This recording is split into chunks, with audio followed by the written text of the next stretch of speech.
சாய் பக்தர்களுக்கு என் அன்பு வணக்கங்கள். ஓம் சாய்ராம். என் அன்பு குழந்தையே, எப்பொழுதும் நீ என்னிடம் சொல்லி கேட்பது, இந்த உலகத்தில் எனக்கு மட்டும் ஏன் இத்தனை வேதனையும் சோதனையும் கொடுக்கின்றீர்கள்? என் வாழ்க்கையில் ஏன் இந்த கண்ணீர் வர வேண்டும்? என்னை சுற்றி இருப்பவர்கள் அனைவரும் மகிழ்ச்சியாகத்தானே இருக்கிறார்கள்.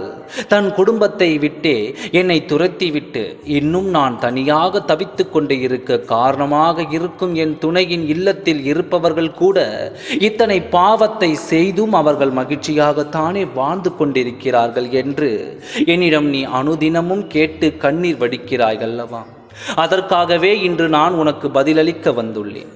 இந்த உலகத்தில் உனக்கு மட்டும்தான் கஷ்டம், கவலை, கண்ணீர் என்று நீ நினைப்பது தவறு.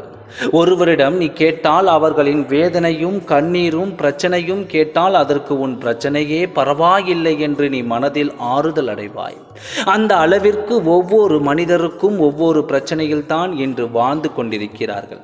அவரவருக்கு அவரவர் பிரச்சனை பெரிதாகத்தான் இருக்கும். விரலுக்கு தகுந்த வீக்கம் என்பது போல அவர்களுக்கு தகுந்த பிரச்சனைகளோடு ஒருவரும் இந்த வாழ்க்கையை வாழ்ந்து வருகிறார்கள்.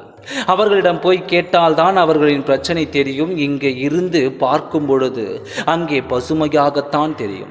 ஆனால் அங்கே சென்று பார்த்தால்தான் தெரியும் நீ இருந்த இடமே பசுமையாக இருக்கிறது என்று. அப்படித்தான் ஒவ்வொரு இல்லத்திலும் ஒவ்வொரு பிரச்சனையும் பார்த்து கொண்டிருக்கிறார்கள். இப்பொழுது மற்றவர்கள் உன்னை பார்த்தால் உனக்கென்ன, நீ மகிழ்ச்சியாகத்தானே இருக்கிறாய் என்று உன்னை பார்த்து அவர்கள் சொல்வார்கள். இதுதான் இந்த உலகம். இத்தனை நீ புரிந்து கொண்டால் உனக்கான பிரச்சனை உனக்கு பெரிதாக தெரியாது. உன் கையில் ஒரு சிறிய கல்லை எடுத்துக்கொள், அதை உன் கண் அருகில் கொண்டு வா. மற்றவை அனைத்தையும் மறைத்து அந்த கல் பெரிதாக தெரியும். அதே கல்லை சற்று தள்ளி வைத்து பார், சிறிதாக தெரியும். அதுபோலத்தான் உன் வாழ்க்கையில் இருக்கும் பிரச்சனைகளும். அந்த பிரச்சனையை பார்த்து நீ ஓடிக்கொண்டு ஐயோ எனக்கு பிரச்சனை வந்துவிட்டதே என்று அதை பெரிதாக நினைத்து அதை பார்த்து நீ பயந்து ஓடிக்கொண்டே இருந்தால் இந்த உலகத்தை மறைக்கும் அளவிற்கு உனக்கு வேதனையை கொடுக்கும்.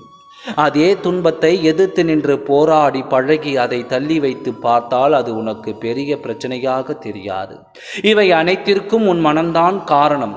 எதை நாம் எப்படி பார்க்கிறோம் என்பதை பொறுத்துத்தான் அது அப்படி நம்மிடம் இருக்கும். இதை புரிந்து கொண்டாலே உன் வாழ்க்கையில் நிம்மதி உன்னை தேடி வரும். இப்பொழுது உன் துணையின் இல்லத்தில் இருக்கும் பிரச்சனையை சொல்கிறேன், கேள். உன் துணையின் இல்லத்தில் இப்பொழுது கடன் பிரச்சனையால் அவர்கள் முகத்தை வெளிக்காட்ட முடியாமல், முகத்தை வெளியில் காட்ட முடியாமல் தவித்து போயிருக்கிறார்கள். வேதனையிலும் கவலையிலும் கண்ணீரிலும் அவமானத்திலும் துடித்து கொண்டிருக்கிறார்கள். இப்படி ஒருவரும் பிரச்சனையில் கஷ்டத்திலும் தான் வாழ்ந்து கொண்டிருக்கிறார்கள்.